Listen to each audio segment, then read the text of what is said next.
మీ రైతు బిడ్డ ముద్దు బిడ్డ నమస్తే. ఈరోజు మనం ఒక సబ్జెక్ట్ గురించి మాట్లాడుకుంటే, అసలు మనిషికి సబ్జెక్టే లేదు జీవితంలో. పోరాడేవాడిది జీవితం, అంతేగాని పలానా సబ్జెక్ట్ అనేది ఏముండదు. బ్యాక్గ్రౌండ్, ఫ్రంట్ గ్రౌండ్ అని, మా తాత సంపాదించింది, మా నాన్న సంపాదించింది, కోట్లు అని. నువ్వెంత సంపాదించినవు, అసలు నీదేంటి, నీ టాలెంట్ ఏంటి, నువ్వెంత సంపాదించినవు అనేది ఇంపార్టెంట్. నాన్న సంపాదించింది, అమ్మమ్మ సంపాదించింది, తాతయ్య సంపాదించింది, ఇది కాదు జీవితం. నువ్వు పోరాడి సంపాదించాలి, భావితరానికి నువ్వేం చేసావు అనేది తెలియాలి.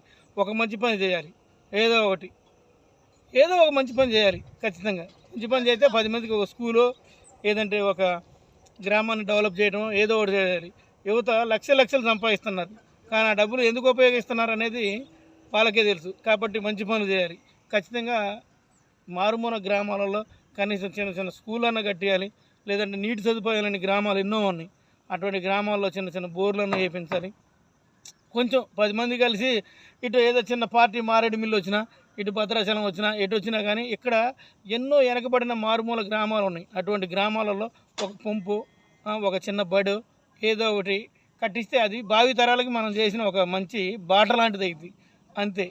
జీవితం ఎప్పుడు ఎక్కడ ఎలా ఉంటుందో ఎవరికీ తెలియదు. కాబట్టి మన యువతకి నేను ఇచ్చే సందేశం ఏంటంటే, ఒక మంచి పని చేయండి. ఖచ్చితంగా అది లైఫ్ లాంగ్ ఉండాలి, సెటిల్ అయిపోవాలి, చేసేసి వెళ్ళిపోవాలి. మనం తర్వాత దాని గురించి ఎవరో ఒకరు చెప్తారు, మనం చెప్పుకోవాల్సిన పని లేదు. కమలం వికసిస్తుంది, అలాగే మల్లెపువ్వు వాసన వస్తుంది. ఆ వాసన ఎక్కడున్నా సరే అందరికీ తెలిసింది. అట్నే కమలం కోసం చెరువు దగ్గరికి వెళ్తారు, కమలం తీసుకుందామని చూస్తుంటారు. అలాగే మల్లె తోటకి వెళ్తారు, పూలు కోసుకుంటారు. అట్లనే మనం చేసిన మంచి పని ఖచ్చితంగా ప్రపంచానికి ఏదో ఒకరోజు తెలిసింది. కాబట్టి ఎంతోమంది అనాథలు ఉన్నారు, అనాథలకు మనం అన్నం పెట్టే ఆలోచన చేయాలి.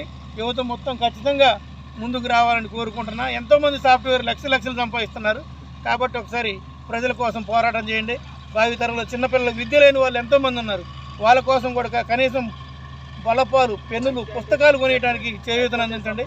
నేను చేసే సేవా కార్యక్రమాలకి ఎంతోమంది నా క్లాస్మేట్స్ కానీ నా మిత్రులు కానీ ఎంతోమంది సహాయ సహకారాలు అందించారు. అందరికీ కూడా ఖచ్చితంగా నా హృదయపూర్వక నమస్కారాలు.